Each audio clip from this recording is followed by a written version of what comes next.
Assalamualaikum warahmatullahi wabarakatuh. Nama saya Denardia Pramesti dari kelas 10 IPA 1 ingin menjelaskan tentang Kerajaan Singosari.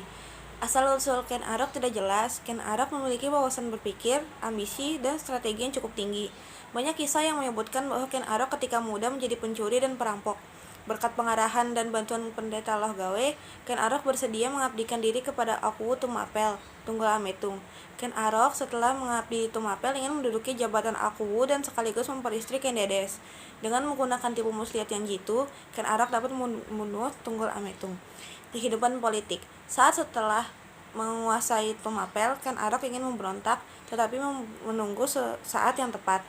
Pada tahun 1222, datanglah beberapa orang pendeta dari Kertajaya, Kediri untuk meminta perlindungan kepada Ken Arok karena tindakan yang sewenang-wenang dari raja.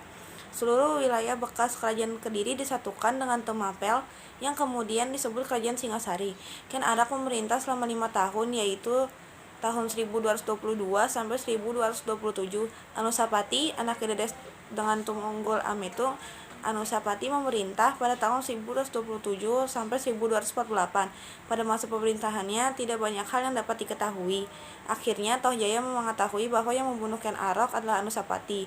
Pada tahun 1248 Anusapati berhasil dibunuh, dan pada tahun itu juga Panji Tohjaya naik tahta. Setelah itu Kerajaan Sriwijaya pada tahun 1284 Kartanagara mengirimkan ekspedisi ke Bali dan berhasil menanamkan pengaruh dan kekuasaan di sana. Kehidupan budaya. Peninggalan kebudayaan Kerajaan Singasari antara lain berupa prasasti, candi, dan patung. Candi peninggalan Kerajaan Singasari antara lain Candi Jago, Candi Kidal, dan Candi Singasari. Adapun patung-patung yang berhasilkan ditemukan sebagai hasil kebudayaan Kerajaan Singasari antara lain patung Ken Dedes. Kehidupan sosial. Rakyat Singasari mengalami pasang surut kehidupan sejak zaman Ken Arok sampai masa pemerintahan Wisnuwardana. Keadaan rakyat Singasari berangsur-angsur mulai membaik setelah Wisnuwardana naik tahta Singasari.